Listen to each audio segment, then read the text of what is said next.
मेरा नाम मोना है। मेरी और मेरी माँ की ज़िंदगी काफ़ी मुश्किलों से भरी हुई है। वह कहते हैं ना, जिनका कोई नहीं होता उनका ऊपर वाला होता है। मैं एक जवान लड़की हूँ। मेरे परिवार में मैं और बस मेरी माँ है, जो कि बोल नहीं सकती, गूंगी है। वह सिर्फ इशारों से ही बातें करती है और बहुत ही ज़्यादा बीमार रहती है। मैं अपनी माँ को डॉक्टर के यहाँ ले गई। डॉक्टर ने उनके कुछ रिपोर्ट्स करवाई। मैं हैरत से कभी डॉक्टर के चेहरे की तरफ देख रही थी, तो कभी डॉक्टर के कमरे में से बाहर हर बात से अनजान बैठी अपनी माँ की तरफ, जो कि अपने मुंह से कुछ बोल भी नहीं सकती थी। मेरा दिमाग इस बात को स्वीकार नहीं कर रहा था जो मेरे कान सुन रहे थे। एक ऐसी बात पर यकीन करना जो कि बिल्कुल बेयकीनी सी बात थी। मेरा सर बुरी तरह से चकराने लगा। मेरे दिल की बहुत बुरी हालत थी और मुझे उल्टी सीधी सांसें आ रही थी। मेरे चेहरे पर पसीने के कतरे बहने लगे थे।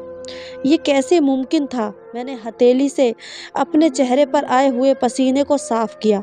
बड़ी बेयकीनी से डॉक्टर के हाथ से रिपोर्ट ली और उनके कैबिन से बाहर निकलकर माँ का हाथ पकड़ा और उसे क्लिनिक से बाहर ले आई। कुछ दिनों पहले मेरी माँ की तबीयत ठीक नहीं थी। वो जो भी खाती थी उनका जी मिचलाने लगता था। मुझे लगा कि उनका हाजमा खराब हो गया है, इसलिए उन्हें पास के ही एक डॉक्टर के यहाँ ले आई।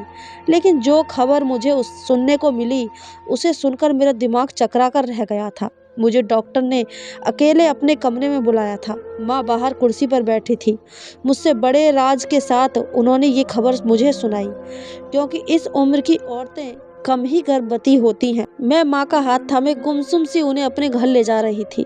मेरे दिमाग में बस यही चल रहा था कि आखिर वह कौन हो सकता है, ऐसी घटिया हरकत कौन कर सकता था। मेरे घर बस 3 ही मर्द थे, मेरे पति, मेरे ससुर जी और मेरा एक छोटा देवर। अब तक तो सब कुछ ठीक ही चल रहा था। मेरी माँ पूरा दिन मेरे साथ साथ ही रहती थी। जब मैं किचन में काम कर रही होती थी, तो वह किचन में रखे टेबल पर बैठ जाती थी। वह मुझसे कभी भी अलग नहीं होती थी। उनकी तबीयत के चलते मैं भी उनका बहुत ध्यान रखती थी। पूरे दिन हम माँ बेटी घर में अकेले ही रहते थे। न तो मेरे पति घर में होते, ना ही मेरा देवर और ससुर जी कभी कभी घर में होते भी थे, तो बस वह क्या तो अपनी दुकान पर जाकर बैठ जाया करते थे, या फिर कभी कभी खाली वक्त में अपने दोस्तों के साथ बैठकर गप्पे लगाते थे और रात को काफ़ी देर से घर में लौटते थे। मेरे पति उमर की माँ का देहांत काफ़ी सालों पहले ही हो चुका था। मेरे ससुर ने शादी नहीं की थी। देवर भी मेरा और मेरी माँ की बहुत इज्जत करता था। ज़्यादातर वह अपने काम से काम ही रखता था। न तो उसने कभी मुझसे बदतमीजी होने की कोशिश की थी और न कभी मेरी माँ से। बस वह मेरी माँ के पास जाता, उनकी खैरियत लेता और उसके अलावा कोई बात नहीं करता था। मेरे पिता के देहांत को 7 साल बीत गए थे। मेरे रिश्ते तो बहुत आते थे, लेकिन मैंने शादी की एक ही शर्त पर की थी कि मैं अपनी माँ को अकेला नहीं छोड़ सकती थी। मेरी माँ गूंगी थी और बहुत ही ज़्यादा बुढ़िया हो गई थी। इस बुढ़ापे में मेरे अलावा उनका कोई सहारा भी नहीं था। उन्होंने मुझे पालने में कोई कसर नहीं छोड़ी, लेकिन मैं भी चाहती थी कि कभी अपनी माँ का साथ नहीं छोड़ूंगी। मेरे अलावा आखिर मेरी माँ का अपना ही कौन था? मैं अपनी माँ की देखभाल करती थी, इसलिए उन्हें अकेला भी नहीं छोड़ सकती थी। यही वजह थी कि मेरा अब रिश्ता तय नहीं हो रहा था, क्योंकि जिस घर में पहले से लड़के की माँ मौजूद होती, वे यह बात कैसे बर्दाश्त कर सकती थी कि उसके घर बहू के साथ उसकी माँ भी आकर रहने लगे। इसलिए जो लोग शादी पर राजी हुए, उनके घर कोई औरत ही नहीं थी, बस 3 मर्द थे। एक उनके पिता और मेरे पति और उनका छोटा भाई। जब मैं विदा होकर अपने ससुराल पहुंची, तो मेरे पति ने मेरी माँ के लिए एक अलग से कमरा पहले ही मौजूद किया हुआ था। मेरे पति मेरी माँ की बहुत इज्जत किया करते थे।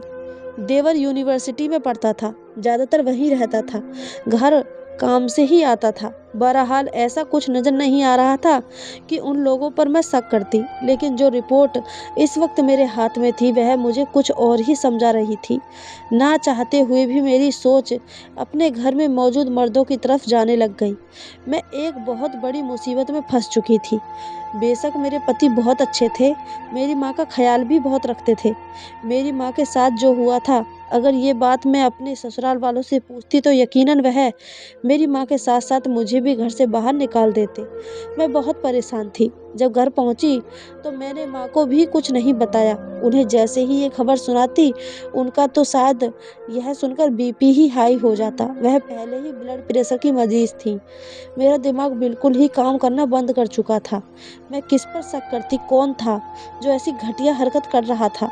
घर पहुंचकर चकराते सर के साथ मैं अपनी माँ के कमरे में ही उनके साथ बैठ गई।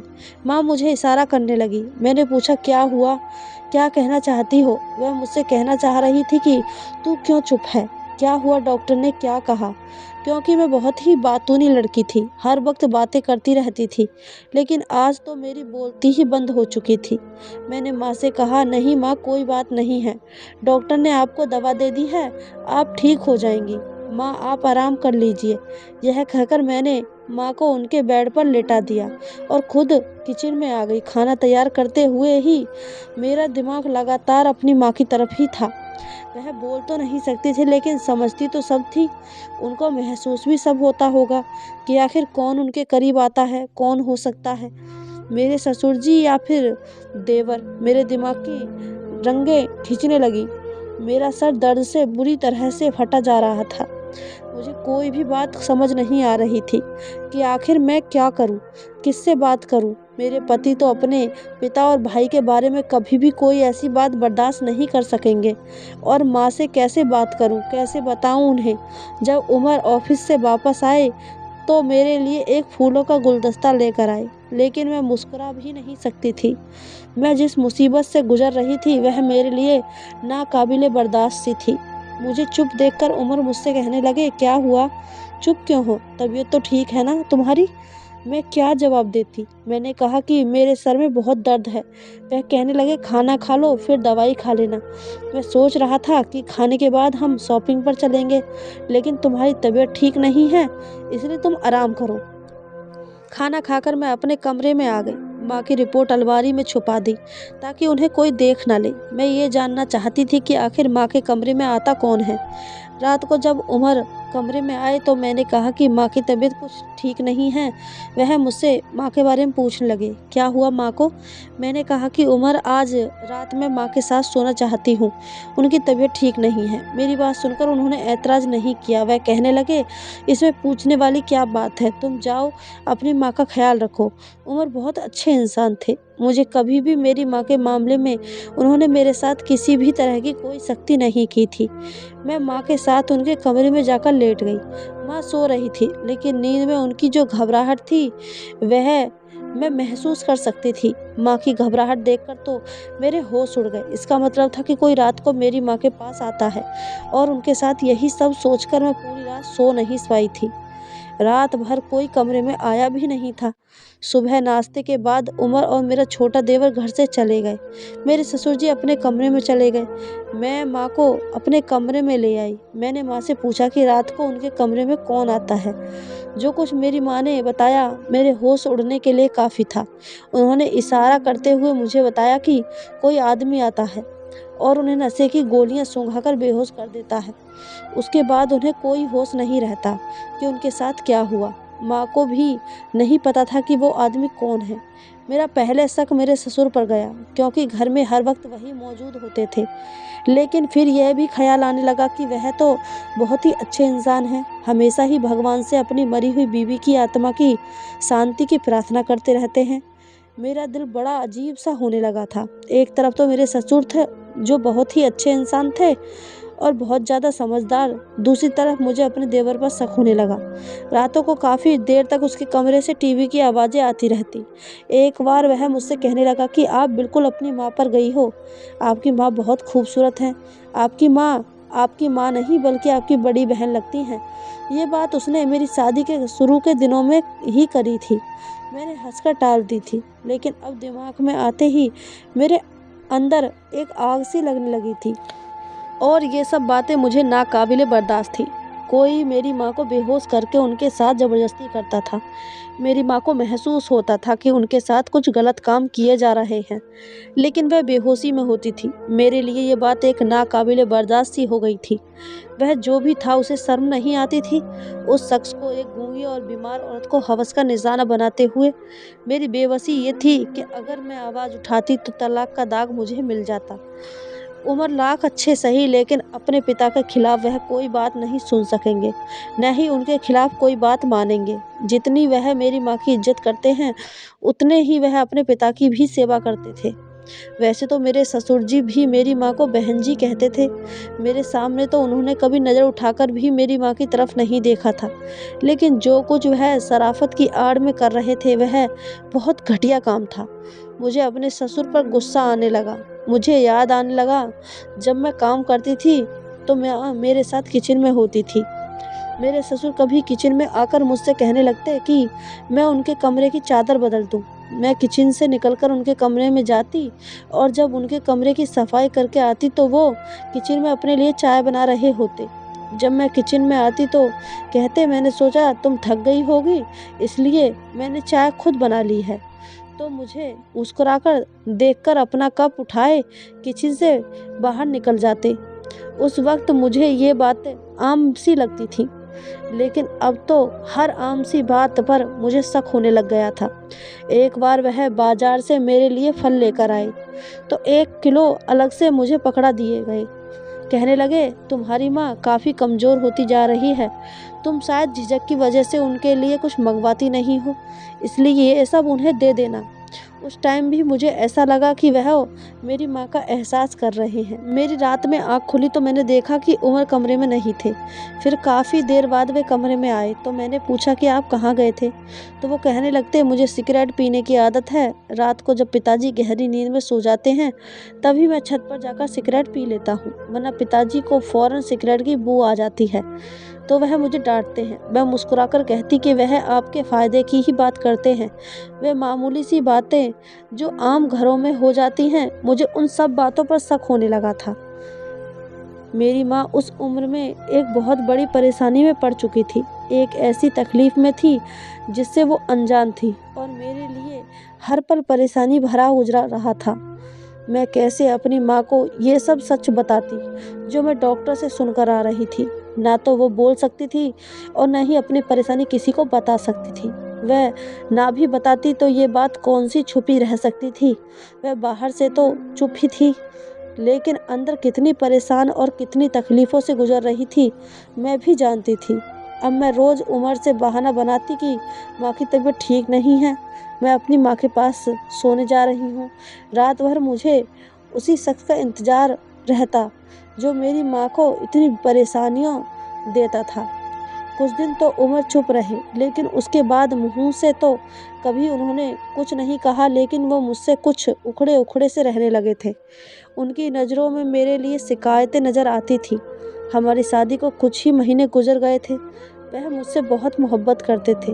दिन भर वह ऑफिस में गुजार कर आते तो रात को वह कुछ वक्त मेरे साथ बिताना चाहते थे, लेकिन मैं खुद जिस दिमागी उलझन का शिकार थी, मुझे उमर की इस ख्वाहिश का भी कभी एहसास नहीं था। और अब तो मैं उनके काम करना भी भूल जाती थी। रात को उमर के कपड़े भी प्रेस करना भूल गई थी। वह पहले ही मुझे से उखड़े से थे, फिर सुबह ऑफिस के लिए लेट हो गए। वह गुस्से के मारे खुद ही अपने कपड़े प्रेस करने लगे। जब मैंने कपड़े प्रेस करने के लिए कहा तो मुझे गुस्से में आकर बोले कि तुम बस अपनी माँ की सेवा किया करो, तुम्हारे लिए बस एक वही ज़रूरी काम है। वह इस वक्त इतने गुस्से में थे कि मेरी कोई बात नहीं सुन रहे थे। मैंने कहा, नाश्ता कैसा बना है? तभी वह बिना नाश्ता किए ही ऑफिस चले गए। मैं अपनी माँ की वजह से बहुत परेशानी में थी। इस पर उमर का रवैया देखकर और भी ज़्यादा टेंशन में आ गई थी। मैं अपने कमरे में बैठकर रोने लगी। रात को उमर का मूड बहुत ही ख़राब था, इसलिए मैंने माँ के कमरे में जाना पूछा ही नहीं। उसने अपनी गलती की माफ़ी मैंने पहले ही मांगी थी, मगर वह कहने लगे कि माफ़ी मांगकर मुझे शर्मिंदा मत करो। तुम्हें समझना चाहिए, मुझे पूरे दिन तुमसे बात करने का भी मौका नहीं मिलता, और रात को जब मैं तुमसे बात करने की कोशिश करता हूँ तब तुम्हारे पास मेरे लिए समय ही नहीं होता। यह कहकर मैंने उनको मना लिया। वह जल्दी से राजी भी हो गए थे, लेकिन अगली सुबह माँ इशारे से कहने लगी कि कल रात को तुम मेरे पास क्यों नहीं आई? वो आया था और वह रात मेरे लिए बहुत ही दर्दनाक थी। माँ मेरे साथ गले लगकर रोने लगी थी। मेरा दिल तो फटकर ही रह गया था कि मैं इस शख्स का क्या करूं। मेरे आंसू बहने लगे थे। कौन था जो ये सब कर रहा था? ना मेरा इस शहर में कोई रिश्तेदार था, न ही कोई अपना जिस पर मैं भरोसा करके अपनी माँ को छोड़ देती। और वो बोल भी नहीं सकती थी। मैं उनके रहने का अलग बंदोबस्त कर देती, लेकिन वह एक मजबूर सी औरत थी। उन्हें वॉशरूम भी मैं लेकर जाती थी। बुढ़ापे के कारण उन्हें चलने में भी बहुत दिक्कत आती थी। मैं अभी इस उलझन से नहीं निकल सकी थी कि क्या करूं और क्या ना करूं। एक बार मुझे माँ के कमरे से कुछ अजीब सी आवाज़ आने लगी, जैसे कोई सामान फेंक रहा हो। मैं हड़बड़ाकर उठी। मैंने बराबर से देखा तो उमर भी कमरे में मौजूद नहीं थे। मैं उठकर फटाफट बाहर निकली तो मेरा देवर माँ के कमरे में था और माँ कुछ कहने की कोशिश कर रही थी। वह इतनी घबराई हुई थी कि मैं उनकी बात समझ नहीं पा रही थी। बस माँ दाएं बाएं अपने हाथ हिलाए जा रही थी, जैसे किसी को अपने आप से छुड़वाने की कोशिश कर रही थी। मेरा देवर मेरी माँ के पेट से थोड़ी दूरी पर खड़ा था। मुझे देखकर वह भी घबरा गया। मुझे ऐसा लगा कि शायद माँ की इस हालत का जिम्मेदार वही है। मैंने गुस्से में उसके पास जाकर उसका गिरेबान पकड़ा और उसको झंझोर कर रख दिया। मैंने कहा कि तुम्हें शर्म नहीं आती मेरी माँ के साथ ऐसी घटिया हरकत करते हुए। उसकी तो रंगत बदल गई। कहने लगा, भाभी आप क्या बोल रही हैं? आप पागल हो गई हैं क्या? मैं तो आपकी माँ को देखने आया था कि कमरे से कैसी आवाज़ आ रही है। मैंने कहा कि तुम झूठ बोल रहे हो, मुझे देखकर बहाने बना रहे हो। तुम रोज़ मेरी माँ को हवस का निशाना बनाते हो। मेरे चिल्लाने पर मेरे ससुर और पति दोनों वहाँ पहुँच गए। मेरा देवर अपना गिरेबान मुझसे छुड़वाने की कोशिश कर रहा था। मेरे पति भी मेरे पास आकर खड़े हो गए। मेरा देवर भी उस वक्त गुस्से में भड़क रहा था।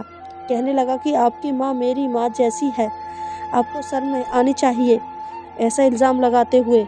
मैं तो सो रहा था। आपकी माँ के कमरे से कुछ गिरने की आवाज़ सुनकर मैं यहाँ दौड़ा चला आया। अभी मैं उनसे पूछने ही वाला था कि इतने में आप चली आईं।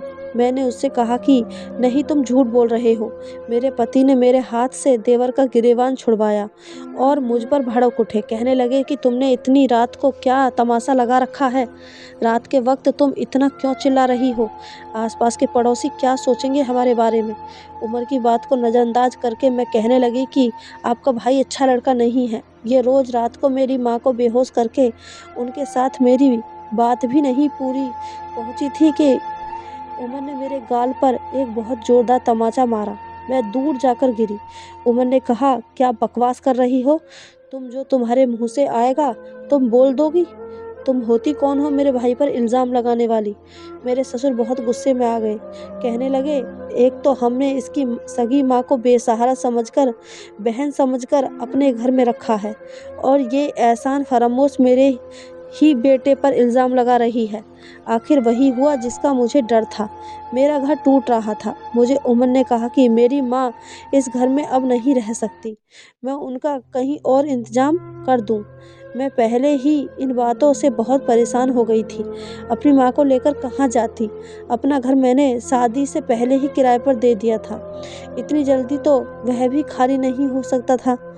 मैं इस कदर परेशान हो गई थी कि चक्कर खाकर गिर गई। जब मुझे होश आया तो उमर मेरे पास ही खड़े थे। वह बहुत ही गुस्से में नज़र आ रहे थे। मुझे ड्रिप लगी हुई थी। डॉक्टर उमर को मेरा ख्याल रखने के लिए बात कह रहे थे। वह बिल्कुल खामोश थे। मेरी ड्रिप ख़त्म होते ही वह मुझे घर ले आए। मुझे कमरे में ले जाकर बैठा दिया। खुद भी मेरे सामने बैठकर कहने लगे कि जो घटिया इल्ज़ाम तुमने मेरे भाई पर लगाया है, अगर तुम अपनी माँ का इंतज़ाम नहीं करती तो मैं तुम्हें रात को ही तलाक देकर तुम्हें घर से निकाल देता। लेकिन तुम बेहोश होकर गिर गई थी और इंसानियत के नाते मैं तुम्हें अस्पताल ले आया। लेकिन जो खबर मुझे तुम्हारे हॉस्पिटल ले जाने के बाद डॉक्टर से सुनने को मिली, उसके मुताबिक मैं तुम्हें अब कभी भी छोड़ नहीं सकता। तुम मेरे बच्चे की माँ बनने वाली हो। मैं उनकी बात सुनकर एक सोच में पड़ गई। मुझे ये सब सुनकर खुशी भी बहुत हुई कि मैं बच्चे की माँ बनने वाली हूँ। यह मेरे लिए बहुत बड़ी खुशखबरी थी। लेकिन जिन हालात से मुझे गुजरना पड़ रहा था, मुझे समझ नहीं आ रहा था कि मुझे खुश होना चाहिए या फिर अपनी किस्मत पर रोना चाहिए। मेरे आंसू बहने लगे। मैं अपनी तकदीर के हाथों थक चुकी थी। उमर की बात अभी भी जारी थी। वह कहने लगे, देखो मोना, मैं तुम्हें बहुत चाहता हूँ, तुम्हारी माँ की भी बहुत इज्जत करता हूँ। हमारे पिता ने हमें औरत की इज्जत करना सिखाया है। मोहल्ले भर में कभी हमारी ऐसी कोई बात सुनने को नहीं मिली। जो इल्ज़ाम तुमने मेरे भाई पर लगाया है वह निहायत ही बेहुदा है। बेहतर यही होगा कि तुम उससे माफ़ी मांग लो। पिताजी बहुत गुस्से में हैं। अगर तुमने माफ़ी नहीं मांगी तो तुम्हारी माँ यहाँ नहीं रह सकेंगी। अब तुम सोच लो कि तुम्हें क्या करना है। मुझे तो ये सोचकर हैरत हुई कि तुमने ऐसा सोच भी कैसे लिया। वो मुझे ताज्जुब से देखकर कह रहे थे। मैंने उठकर अपनी माँ की रिपोर्ट उमर के सामने रख दी और रोने लगी। उमर ने चौंकते हुए उस रिपोर्ट को अपने हाथ में लिया और खोलकर पढ़ने लगे। एक झटका तो उन्हें भी लगा। वह बार बार रिपोर्ट पढ़ने लगे। मैं हिचकियों से रोने लगी। मैंने कहा कि इसे पढ़कर मुझे क्या सोचना चाहिए। उमर, मेरी माँ काफ़ी महीनों से यही मेरे साथ इसी घर में रह रही है और कोई शख्स उन्हें नशे की गोलियां सुंघाकर नींद में बेहोश कर देता है। उमर, वह बोल नहीं सकती और न ही उस इंसान को पहचान सकती है, क्योंकि जिस वक्त वह शख्स उनके करीब आता है तब वह बेहोश होती हैं। होश में आने के बाद उन्हें ऐसा लगता है कि उनके साथ कुछ गलत हुआ है। मैं किस बात पर शक करूं? उमर, मुझे तुम्हारे भाई से माफ़ी मांगने पर कोई ऐतराज़ नहीं है। मैं अपना घर बचाने के लिए तुम्हारे भाई से हाथ जोड़कर माफ़ी मांग लूँगी। लेकिन मुझे बताओ कि जिस तकलीफ़ से मैं और मेरी माँ गुजर रहे हैं उसका ज़िम्मेदार कौन है? आप मेरे पति हैं, परमेश्वर हैं। आपकी शराफ़त की मिसाल मैं मोहल्ले वालों से क्यों लूँ? आप मुझे बताएं कि मेरी माँ आपके घर में रहते हुए भी महफूज क्यों नहीं है? इसका कसूरवार कौन है? मुझे तलाक देकर घर से निकाल देना आपके लिए आसान है, ताकि आप लोगों की झूठी शराफत का भी भ्रम रह जाए। अगर आप इतने ही सच्चे हैं तो मुझे एक डीएनए की रिपोर्ट दिखा दीजिए। सच सामने आ जाएगा। और अगर कसूरवार आप में से कोई हुआ तो ये भी बता दीजिए कि उसे क्या सज़ा दी जाएगी। मेरा लहजा सख्त हो गया था। उमर ने कहा कि अगर कसूरवार हम में से कोई हुआ तो तुम उसे पुलिस के हवाले कर देना। कुछ ही दिनों बाद तीनों की रिपोर्ट मेरे सामने रखी थी। जब मैंने रिपोर्ट देखी तो मेरे होश ही उड़ गए। डीएनए के मुताबिक वह तीनों बेकसूर थे। मैं ये भी समझ लेती कि उन्होंने रिपोर्ट गलत बनवाई है, लेकिन उमर मुझे खुद अस्पताल लेकर गए थे और जिस लेबोरेटरी से टेस्ट हुआ था वह एक जानी मानी लैब थी। अब तो मैं और भी उलझन में फंस गई थी कि कौन था जो मेरी माँ के साथ ये सब कर रहा था। उमर ने मेरी माँ के कमरे में कैमरे लगवा दिए ताकि हमें पता चल सके कि वह कौन था। जैसे ही वह शख्स मेरी माँ के कमरे में दाखिल हुआ, उमर मेरी माँ के कमरे में चले गए और उसे पकड़ लिया। उसने नकाब पहन रखा था। जब उमर ने उसका नकाब उतारा तो हैरान रह गया। वह तो हमारी गली का ही एक भिखारी था। माँ के हमारे ही खिड़की पिछली तरफ से खुलती थी। वह गली थी। वह भिखारी वहीं से अंदर आता था और मेरी माँ को नशे की दवा सुंघाकर उनके साथ गलत काम करता था। उसने अपना जुर्म कबूल कर लिया। उमर ने उसे पुलिस के हवाले कर दिया। मैंने सबसे हाथ जोड़कर माफ़ी मांगी थी। उमर के साथ जाकर मैं अपनी माँ के डीएनए भी करवाई थी। फिर ये सोचा कि हर इंसान बुरा नहीं होता। कभी कभी ऐसा होता है जैसा हमारे सामने होता है असल में वही सच नहीं होता। इसलिए किसी पर इल्ज़ाम लगाने से पहले सारी सच्चाई जान लेनी चाहिए। अब मेरी माँ स्वस्थ हो गई थी, लेकिन मेरी गूंगी माँ को मैं कभी अकेला नहीं छोड़ सकती थी। और तो और परिवार ने भी मेरा बहुत साथ दिया था। मेरे ससुर, मेरे साथ और पति, मेरा देवर, हम सब लोग खुशी खुशी अपने घर में रहने लगे। जो गलतफहमियाँ हम लोगों के बीच आ गई थी वह सब खत्म हो चुकी थी। दोस्तों, आपको ये कहानी कैसी लगी कमेंट करके हमें ज़रूर बताएं। कहानी अच्छी लगी हो तो चैनल को सब्सक्राइब, वीडियो को एक लाइक ज़रूर करें। धन्यवाद दोस्तों।